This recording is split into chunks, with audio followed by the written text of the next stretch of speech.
It's the morning drive. It's Mirror Business FM. My name's Tim Elliott, and right now we're going to dive into really the global talent market, how the streaming, media, digital entertainment sectors are kind of redefining recruitment in 2026. Of course, wherever you go, streaming is everywhere. That's what we're doing right now. With me in the studio, Chris Redmond is the CEO of Redholt, which is a Dubai-based executive search and advisory firm, works with C-suite to mid-level talent across Europe, the Middle East, APAC and the Americas. Chris is also, incidentally, behind OTT Red, which is a global streaming and media community. It's good to meet you. Tim, it's a pleasure. Pleasure's mine. Well, thank you for coming in. So look, let's start right at the beginning. The big question, and this is kind of the broad question, and we'll narrow in a little bit more in a minute, but the major kind of hiring shifts that you're seeing across streaming, broadcast, digital media right at the moment,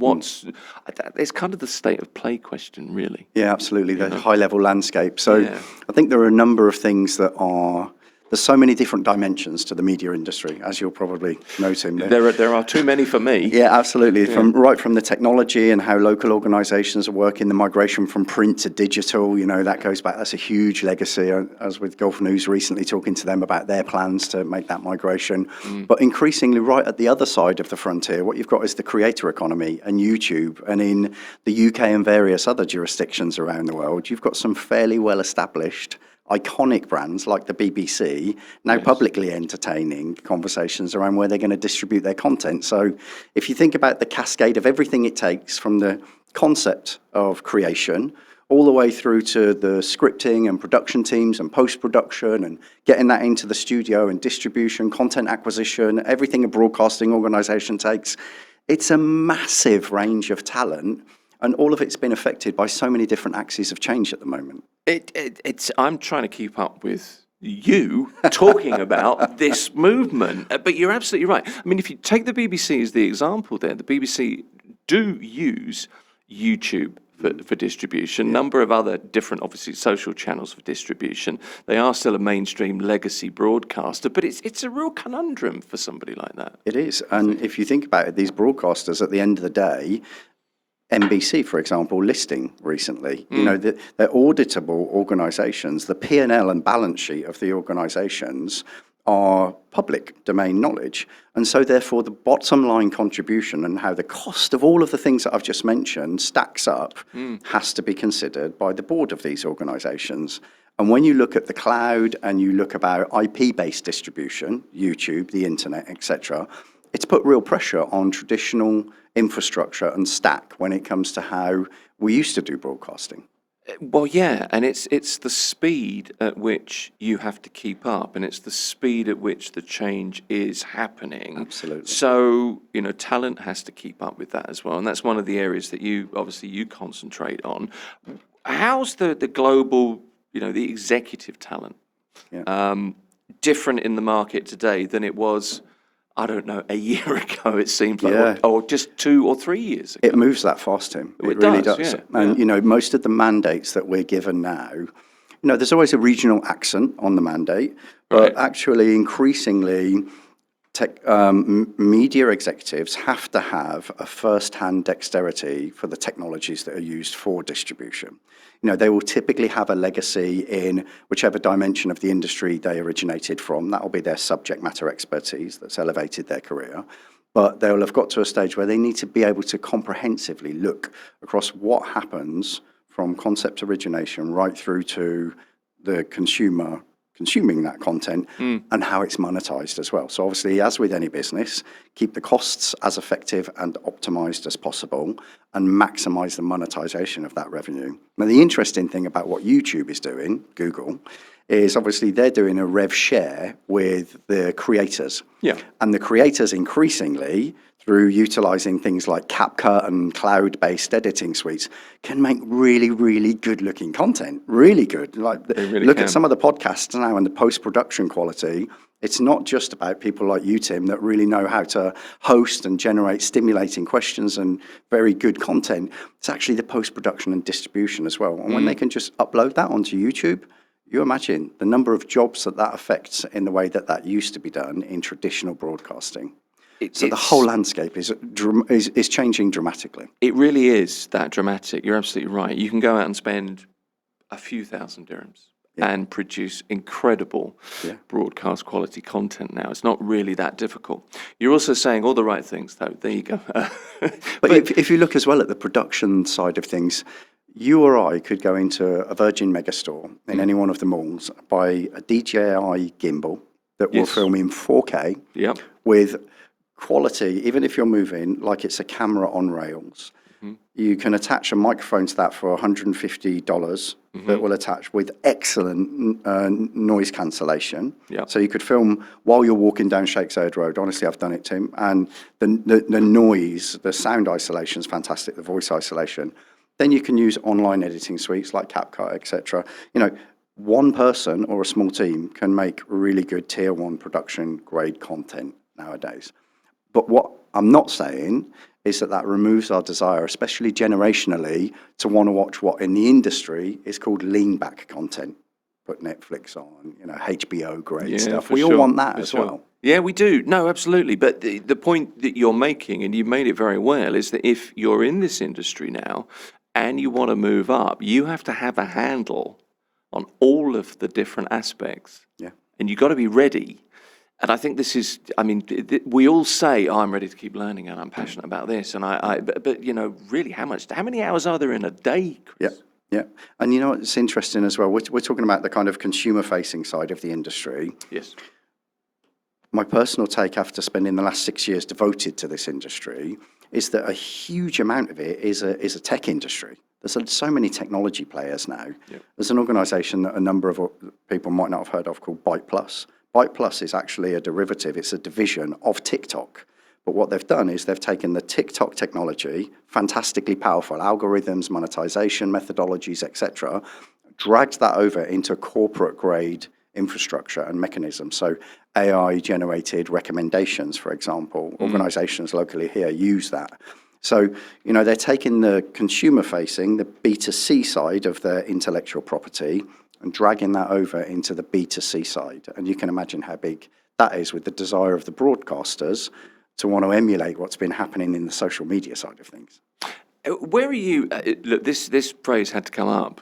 AI is where I'm going now. But where are you in the AI debate? Because we're kind of, I still think we're at the start of the journey. I still think it's machine learning, really, at the moment. But it's increasingly kind of encroaching on all of us, and we're accepting it. But where are you on AI in broadcasting? Broadly speaking, what jumps to mind?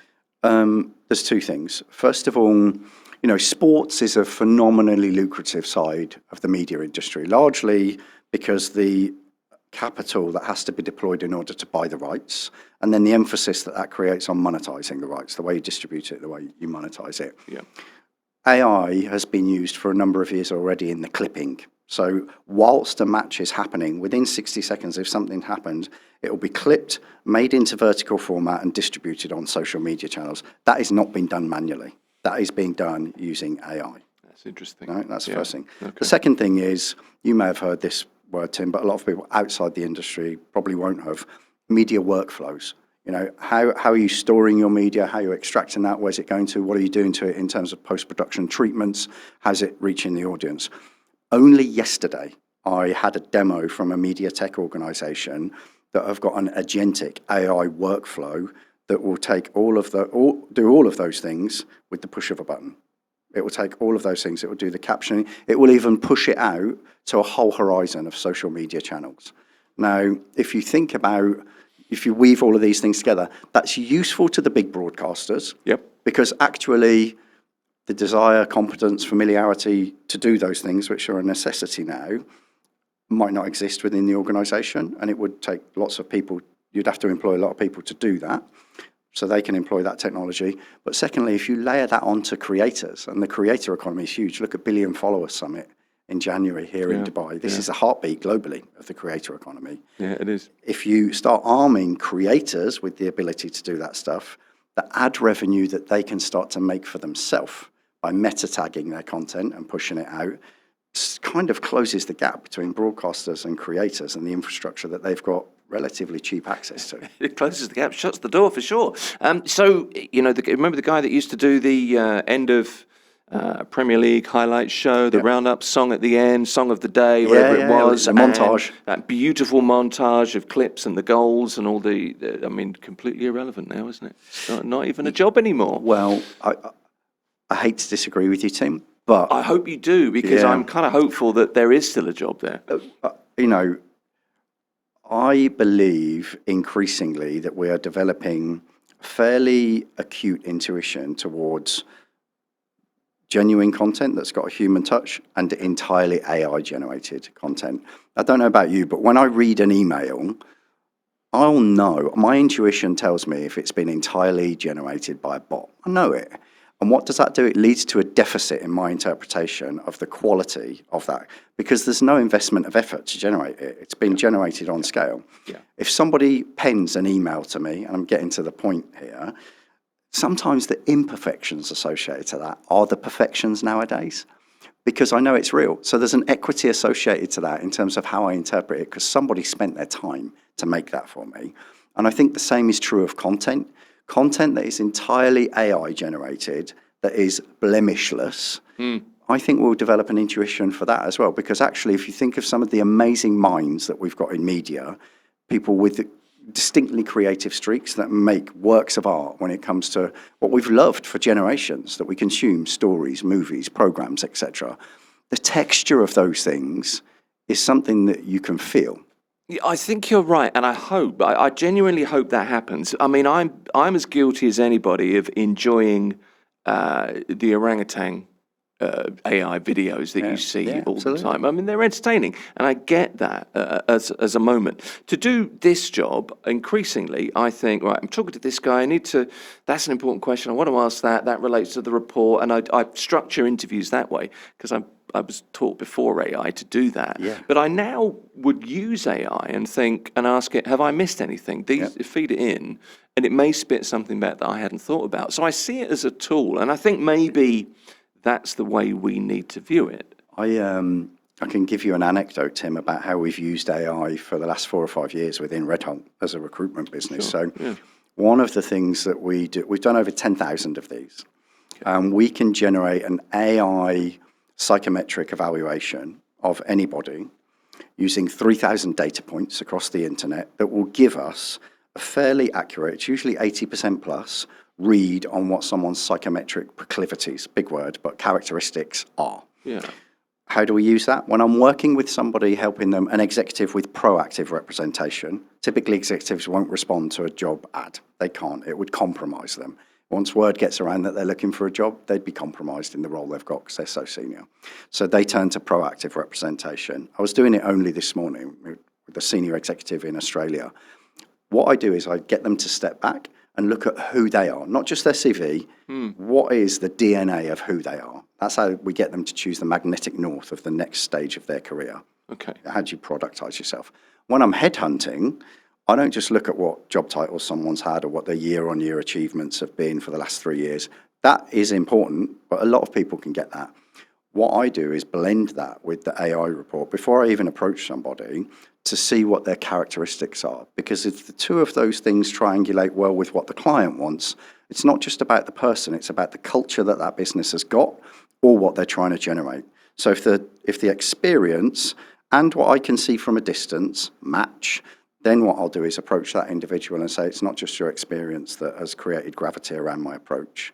Actually, what I've looked at, and that only you can validate, is this report. And it suggests to me that the blend of those two things, your experience and your personality, might be what my client is looking for.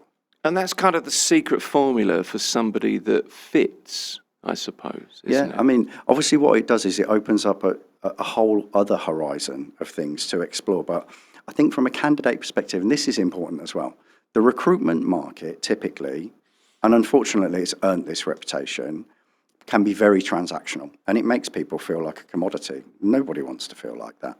But I think when you take that approach and you've demonstrated, when you approach somebody because you've looked at their psychometric profile, that can't be spam. It's impossible. So again, it comes back to the currency of effort. They know if I was approaching you, Tim, and I showed you your report, you'd know that I can't use your report with anyone else because it's yours. It's got a picture of you on it.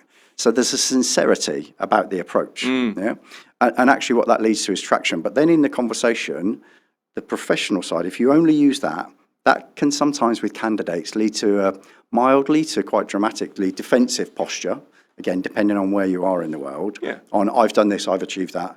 But when you talk to someone about who they are and the suggestion you've got of that, it actually opens up a more genuine conversation with them because you're talking to them about them, not just the job titles they've had. Seems to me like a really smart way of attracting top-tier talent. That seems like I don't know, that's just a really common sense approach to me. Yeah, absolutely. It's like you're considering so much more. It seems like a lot of companies aren't doing that, and if they're not, they're getting it wrong. Maybe. I think you're right. But I also think that the ability to drive a dialogue with a candidate, particularly at executive level, where you've got the vocabulary and the maturity and the experience to comfortably talk about all of those things, can only come with time. I mean, I'm 47 tomorrow, actually, Tim. Happy birthday in advance. Thank you very much, mate. Yeah. But, you know, I worked in industry. I worked in telecoms for years and years. I worked for a private equity-backed organisation all over the world.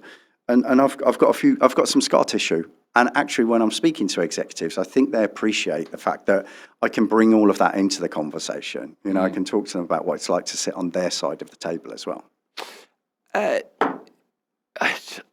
I'm really interested in the way that you approach people because, you know, I use the word fit there kind of advisedly, really, but I've worked in small companies where fit was so key. Absolutely. You know, where you've got to get the right person for that culture, and getting the wrong person can throw out so much more than you could ever wish for. Just very briefly, and we've got literally a minute left, Chris, but what role does company culture, generally speaking, broadly, your thoughts, play in securing those senior leaders that we've kind of mentioned? It's huge. It's absolutely huge. In fact, if there was one difference that makes the difference, the interpretation of the culture that a candidate is going into will be something that will disproportionately sway their decision at the advanced stages because it's so important to them. Same the other way, like the example that you gave around, particularly in small businesses. If you're in a small business of 5 people, you're 20% of the workforce. You know, putting it in that kind of numeric forensic way allows you to see from both perspectives how important culture is, to answer your question. I'm going to steal a few more minutes off of the schedule here because a couple more questions I want to ask. There are loads of questions, so I'm going to ask you on air, so you can't say no because we're under showbiz rules now. Okay. So you've got to come back. Yeah. Okay. Thanks. I will do. It'll be a pleasure. Showbiz rules. You love the one in front of you more than anything in the world, as you well know. I'm interested. Okay, so we're talking a little bit about senior leaderships, but for people that are, you know, professionals aiming to move up towards senior leadership. Yeah. Your thoughts on advice for people in the media and tech industry is kind of interchangeable. But what would you say?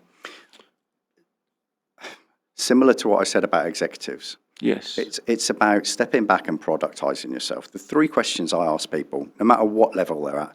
And I did a podcast earlier this week with a guy that's looking for an internship. He's just come out of university, so he's right at that frontier of the next chapter of his life. Right, it was a real pleasure to do that, actually. Nice. But it's about looking at, you know, where have you come from and what are the assets that you've acquired? If you can work out what those assets are, and by the way, AI is really good for doing that. You can speak into AI, talk to it about your experience and ask it to categorize what your assets are. It's a good process to go through. Good use. Yeah. And I would recommend using the speech facility in it. Don't type it in, talk to it. Talk to ChatGPT to do that. Have a conversation. Because you can adapt as you go on. And you'll be more fluent and fluid in doing that. Yeah. That's the first thing. Second thing I ask people is, what do you love? Because if you can try and categorize even the essence of some of the things that you love, you're kind of set in a direction there where the things that you're going to identify and go after are likely to be more rewarding than just the salary you get. And that's going to be the fuel of your momentum. And then the second thing is, and this is the most important thing, what product are you? Now, I always apologize for using that terminology with candidates because it sounds quite cold and forensic, but the reality is you're in a sales process and you are the product.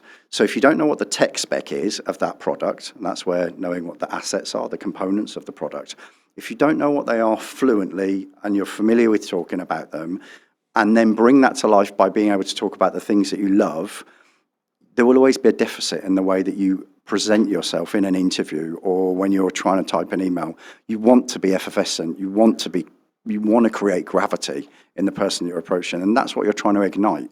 So no matter what level that you're at, I would advise going through those 3 steps, because it might deconstruct the process, which I think can be a heartbreaking one, of just applying for jobs. Just applying. That's job hunting. I'm a massive fan, and maybe when I come back, I'm going to talk about what I call job farming, and using all of these things so that actually you're cultivating relationships and using LinkedIn, even when you're not looking for a job, so that when you activate the potential, the latent potential of your following, you're more likely to be front of mind for the kind of job that you're looking for. It's interesting you say that, because we talk about HR on this program, certainly weekly, probably more regularly than that, and you're echoing the thoughts of our expert, that his thing is always, you should always be looking for a job. First of all, you should, and it's it's being open to a job rather than maybe actively searching, but it's open to opportunities, and it's keeping abreast of what it's all. Again, it's common sense stuff. I say to people, sorry, Tim. No, but it's very much what you've said. You've echoed his thoughts this morning in a lot of ways. I always say to people, the guy that I speak to in Australia this morning, over 3,000 connections. First of all, when I asked him how many connections have you got on LinkedIn, didn't have a clue. Right. Most people don't have a clue. Is it? Most people don't have a clue. Yeah, this is why. I don't. He had 3,500. Right. And I said to him, imagine how big the venue would have to be to fit all of those people in. It allows you to visualize the potential of all of those connections. And this is the other thing to crystallize in your own mind around the power of those connections. None of them are an accident. You either accepted them or they accepted you. Now, to varying extents, there'll be a sincerity and different reasons behind why they accepted, Sure. But you've got them, right? Now, the thing is, how are you going to activate that? How are you going to start a campaign so that you create proximity and hopefully trust and predictability, so that your skill set, the product that you've worked out that you are, when they need somebody to do that, they go, Tim does that. He makes some really good stuff all the time on LinkedIn. You're propagating the potential of that following by being consistent, expressing your personality and showing what your value set is, so that when somebody needs that skill, the subject matter expertise you've got, you're front of mind. And that's the trick with job farming. That's so well put. And I now feel so guilty that I'm so bad at LinkedIn and really terrible. And I still have this in the back of my mind, I still have this kind of reticence about it. And I think it's a lot of people do as well. Yeah, absolutely. That I shouldn't really be looking for, I shouldn't really be, but of course you should. It is social media. I think a lot of people, What's the point? There's a lot of people on LinkedIn that talk about how people make personal posts and that sort of stuff. I'm sorry to be a bit blunt about it, but the reality is it's a professional channel of social media. It's social media. It is. Now, I do think that there's an appropriate tone to adopt for LinkedIn and the way to utilize LinkedIn, but you want to do it effectively. And, we all generate income from our occupation. And actually, that particular social media channel has probably got a greater potential than any other that we all spend a lot of time on, Facebook, Instagram, TikTok, etc. LinkedIn, spend time on that and do it with a methodology and a purpose, because that actually will directly affect your earning potential.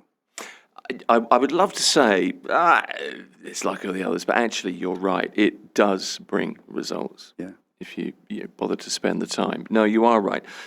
That's so interesting. So there are so many avenues to explore there. So that's for next time and maybe the time after. I'm stretching this a bit. I know, I get that, but you're still smiling, so I'm okay. Yeah. I just wanted a moment, because I know that, Redholt is your thing, Yeah. but you also have OTT Red, which is, a community. Yeah. Kind of under, is it under that? It's under the Redholt banner. Correct, yeah. kind of thing. OTT Red is a very organic thing. So 5-6 years ago, we were filling all of these jobs, dozens of jobs in the streaming industry then. Now, we've grown the latitude of it to media more widely, but it was streaming then. And what I realised, Tim, was that we'd identify 20 fantastic candidates for a vacancy. We'd reach out to 20, we'd have conversations with 13, 5 of them would make it to the shortlist, and we'd proudly present them using the AI stuff, psychometrics, etc., and their videos. One of them would get the job. And I never say that it's the best person that gets the job. It's just the person that's right at that time for that company and what they want. Right. What happens to the other 19 people that were good enough for us to reach out to? Total heat dissipation, total waste of the start of relationships. Most agencies close the file, put it on the shelf, move on to the next assignment. But I didn't do that. What I did was I started saying to people, if you're in the top tier of talent, i.e. you are good enough for us to identify and reach out to, we'll put you into a WhatsApp group. That WhatsApp group became 100 people, then 300, then 700, and then over 1,000 people. And I didn't know you could do this, Tim, but you can actually max out a WhatsApp group. It's 1,024 in a WhatsApp group. We hit the limit. I didn't know that. Yeah. Okay. We hit the limit. And when we were getting close to it, my marketing manager said to me, Chris, what's going to happen when we hit this ceiling? We said, we need to start an app. So we started an app. It's in the App Store, OTT Red. And that allowed us to really grow because obviously what we could do within the app was a much, much richer complexion of things. And my podcasts and the training courses, we host a program in there called the Career Ignition Program for people where we talk about the kind of things we're talking about. We've got think tanks where people from within the community can run their own panel and their own think tank on things like AI or sports or whatever. We've got a whole host of things, content acquisition. But now we've got over 2,000 people in 81 countries within that community. And the thing that I love, Tim, is it doesn't cost anyone anything. There's no job titles. There's no mandate. It's totally voluntary. And when you strip all of those things away that typically define conventional hierarchies or structures, it really liberates people to participate as they choose to do so. When I describe OTT Red, I describe it as a digital landscape where I just happened to be the first occupant. Other people came. And I, like I said, apart from being polite to each other and respectful and productive, and it kind of self-regulates itself like that because we're all in media and we don't want to offend each other or be abrasive. It's amazing to see what happens in that community. The WhatsApp group. What does happen? I mean, just example of what happens. What? A whole range of things. Right for I'll give you an example. It lit up when Netflix said they were going to buy Warner Brothers with HBO and all of the assets there. You know, 80 billion plus acquisition. You can imagine. You got all of these people immediately. That really lit up the WhatsApp group and the app. Last night, I came in. We're in Dubai. There's a lot of people that come through Dubai from other regions around the world. So I'd had dinner with a senior leader that is staying here at the moment. Got in, checked the app. People are talking about how their cats like to watch wildlife documentaries on TV. That is the range of things that get discussed. And you know what? It's all good. It's all good for me because we're all humans. It's quite nice to vary the intensity of the topics that we're talking about. It's a little bit like the village pub. The WhatsApp group especially, because there was a period of time, it doesn't happen now that we've got the app, but there was a period of time where people said to me, Chris, it's hard to keep up with everything that's said. And I used to say to them, you don't have to.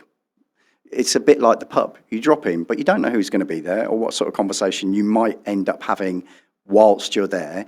But you can guarantee that before you arrived and after you arrived, there'll be other people and different conversations that you're going to miss. It doesn't mean that the time you were there is less valuable.